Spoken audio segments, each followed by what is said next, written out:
চা নিয়ে বসে প্রায় খাওয়া শুরুই হয়ে গিয়েছিল। তারপর মনে পড়লো, ও মা, ভিডিওটা তো করতে হবে।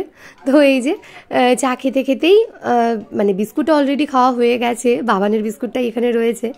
তো ভিডিওটা এখন থেকে শুরু করছি। বাবান আজকে বললো যে একটু চা খাবে, তো একটুখানি ওই কফি মিশিয়ে চাফি বানিয়ে চা করে নিয়েছি। আর এই দেখো আয়েশ করে বসে খাচ্ছে। আর ঠিক এই যে বসার স্টাইলটা কার জানো? তোমাদের দাদা ভাইয়ের। মানে একেবারে বাবার বসার স্টাইলটা পুরো কপি করেছে। শুধু বসার স্টাইল নয়, বাবা যেভাবে ঘুমোয় ঠিক একইভাবে বাবানও ওই একই স্টাইলে ঘুমোয়। এই জিনিসটা না আমার মা ভীষণ খেয়াল করে। আমার মা বলে যেমনভাবে ওর বাবা বসে ঠিক একইভাবে বাবানও বসে। তো বাবার গুণ কিছু না কিছু তো থাকবেই, তাই না? এই যেমন সুন্দর জিনিসপত্র বানানো, এগুলো কিন্তু ওর বাবার কাছ থেকেই ও শিখেছে।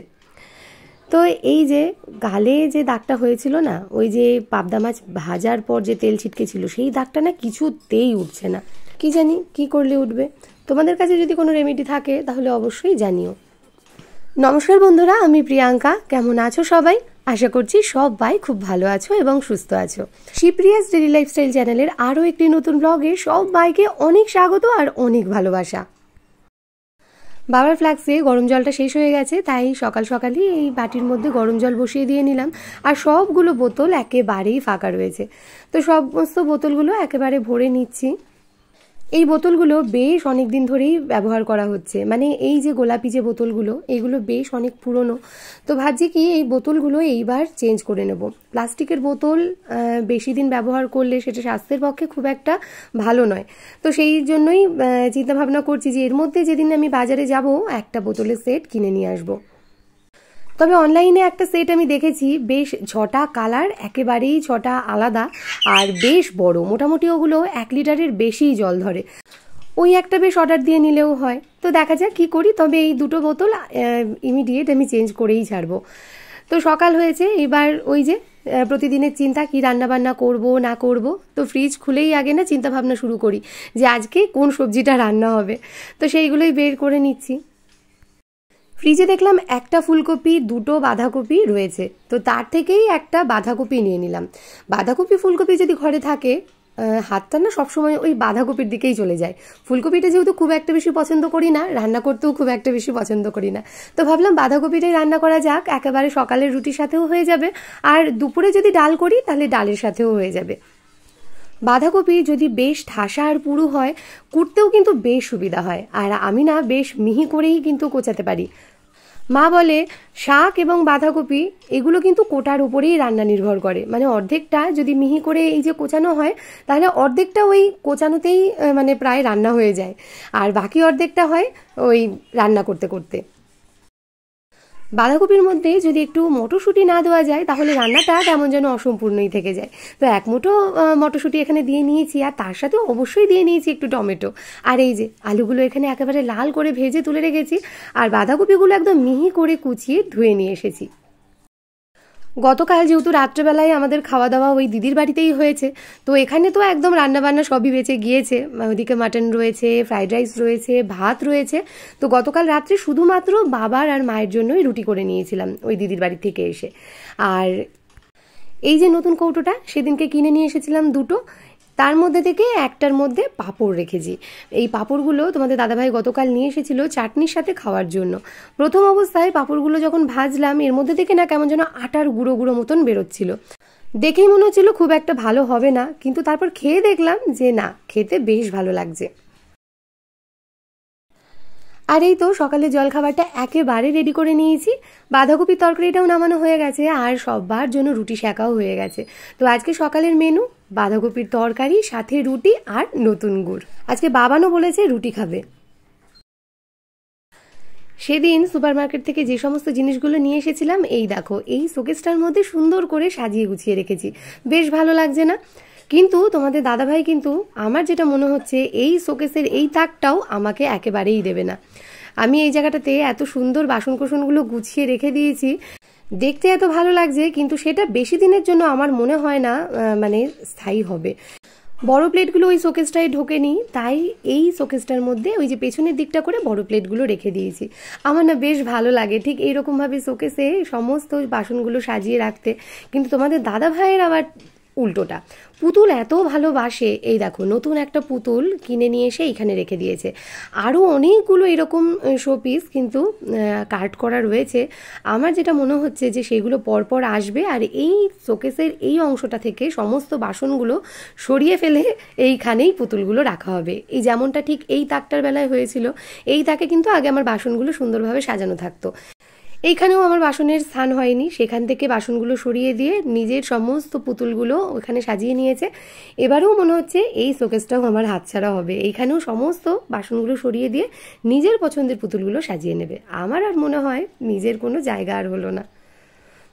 তবে ইচ্ছা আছে যদি সুন্দর করে রান্নাঘর কোনোদিন করতে পারি তাহলে বেশ সুন্দর করে একটা শোকেস বানাবো, তার মধ্যে সমস্ত বাসনগুলো আমার পছন্দের জিনিসগুলো গুছিয়ে রাখবো।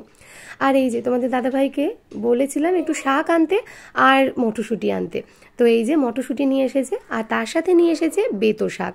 বলেছিলাম অবশ্য মেথি শাক আনতে, মেথি শাক পায়নি তাই বেতেও শাকই নিয়ে এসেছে।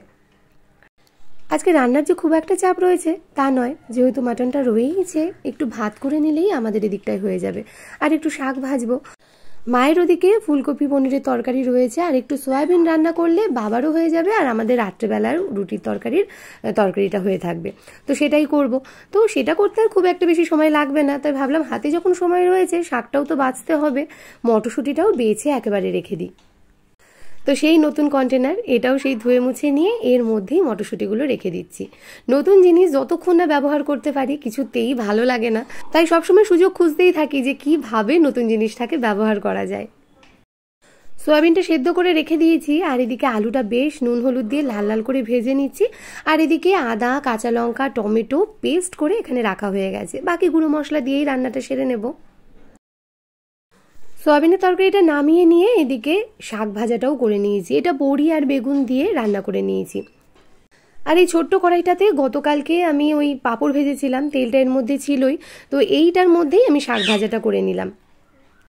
তবে জানো তো এই কড়াইটা না ভীষণই পোড়ে, আমার যে আগের ছোট্ট পাতলা কড়াই ছিল পুড়তো কিন্তু এতটাও নয়, কিন্তু এইটা দেখছি যেন একটু বেশিই পুড়ছে, সেই কারণে না এই কড়াইটা আমার কিন্তু রান্না করতে একটু বেশ মানে বিরক্তিই লাগে, খুব একটা বেশি এটা আমি ব্যবহার করিও না।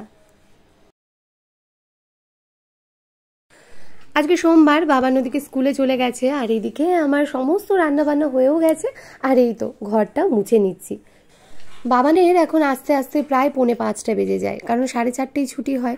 তবে ওই আজকের দিনটাই গেছে, আগামীকাল আবার ওর পড়া রয়েছে দুপুর 3টে থেকে, তখন আর ওকে কালকে পাঠানো যাবে না স্কুলে, কারণ পড়তে যাবে। ঘড়িতে এখন প্রায় সন্ধে 6:30। ওদিকে বাবান স্কুল থেকে চলে এসেছে বেশ অনেকক্ষণ, খানিক্ষণ রেস্ট নিয়ে ওদিকে আবার পড়তেও বসে গেছে। আর সামনেই সরস্বতী পুজো, তোমাদের দাদা ভাইয়ের তো এখন মানে ভীষণ চাপ, প্রত্যেকটি যজমানের বাড়িতে দেখা করা, তাদের সময় দেওয়া, ফর্দ দেওয়া, তো এই সব নিয়েই সে ব্যস্ত। তো এই যে চা করে দেবো তারপর সেও বেরিয়ে যাবে। আর আজকে এই কাচাকুচি করতে একটু বেলা হয়েছিল, জামা কাপড় তুলতে গিয়ে দেখলাম ধুতিটা বেশ ভেজা রয়েছে, তাই বাইরে মেলেই রেখেছি, একটু পরে তুলে নাট মন্দিরে মেলে দেবো, সারা রাত্রে বেশ শুকিয়ে যাবে। আর এখানে বাবানের রাত্রের জন্য কিছুটা খাবার এখনো রয়েছে, তো যাই হোক চলো এবার চা খেয়ে নিই। সেদিন সেই সুপার মার্কেট থেকে যেই স্যুপটা এনেছিলাম সেটা এর আগের দিন বাবান রান্না করে খেয়েছিল, বেশ ভালো লেগেছিল, আর সেখান থেকে না খানিকটা আমাকে খেতেও দিয়েছিল, আমারও দেখলাম বেশ ভালোই লাগলো। মাশরুম আমি খুব একটা পছন্দ করি না, খাইও না, কিন্তু এর মধ্যে মাশরুমের টেস্টটা আমার কিন্তু বেশ ভালো লেগেছে, তাই আজকে বললাম একটুখানি বেশি করেই কর। ওই করেছে, তো নামানোর বেলায় তখন আমাকে বললো যে তুমি নামিয়ে দাও, নাহলে নামাতে গেলে হয়তো পুরোটা নিচে পড়ে যাবে, তাই এই যে আমি নামিয়ে নিচ্ছি, একটা বলে ওর জন্য নামিয়ে নিলাম আর একটা বলে আমার জন্য। স্যুপের যে চামচ সেটা একটা রয়েছে বাবানের জন্য, কিন্তু ও না ওই স্যুপ চামচে কিছুতেই খেতে যায় না, ও এরকম স্টিলের চামচেই খেয়ে নেয়, তাই আর ওটা নামালাম না, ওই আমিও স্টিলের চামচ দিয়ে খেয়ে নেবো আর ও তাই করবে। আর তোমাদের দাদাভাই এই সমস্ত পছন্দও করে না, তাই ওকে আর বলিও না যে তুমি খাও, আর তাছাড়া ও বাড়িতেও নেই। শীতের রাত্রে এরকম গরম গরম স্যুপ খেতে কিন্তু সত্যিই বেশ ভালো লাগে, ভাবছি আরও 2-1 প্যাকেট কিনে এনে রাখবো, বাবানের বেশ ভালো লেগেছে। ঘড়িতে এখন রাত পুরো 9:30। এদিকে সন্ধ্যেবেলায় একটু দিদি এসেছিল, দিদির সাথে ওদিকে কথা বলতে বলতে কখন যে রাত 9:30 বেজে গেছে টেরই পাইনি।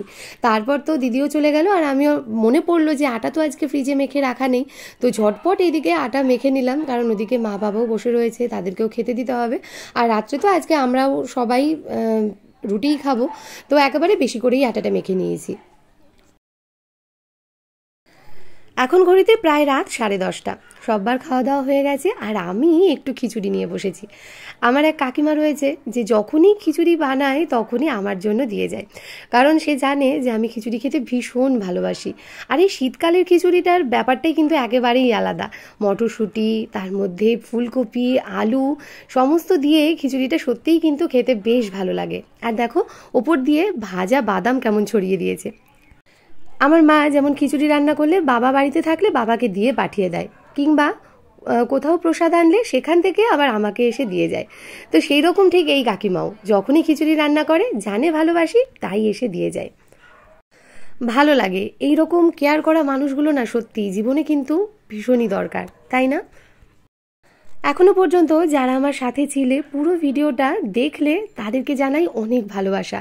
যারা নতুন রয়েছে, ভিডিও তো দেখো কিন্তু এখনও লাইক শেয়ার কমেন্ট কিছুই করো না, তাদেরকে বলবো যদি আমার ভিডিও তোমাদের ভালো লেগে থাকে তাহলে অবশ্যই একটা লাইক করে দিও। আর যদি খুবই ভালো লেগে থাকে তাহলে সাবস্ক্রাইব করে আমার চ্যানেলের পাশে থেকো। আজকে তাহলে এইখানেই শেষ করছি। কেমন লাগলো আজকের ভিডিওটা জানাতে ভুলো না। সবাই ভালো থেকো, সুস্থ থেকো, অলওয়েজ হ্যাপি থেকো। আর হ্যাঁ, আমায় মনে রেখো, আমার ভিডিওর অপেক্ষায় থেকো। তাহলে আজ আসি, আগামীকাল আসবো নতুন কোনো একটি ব্লগের সাথে।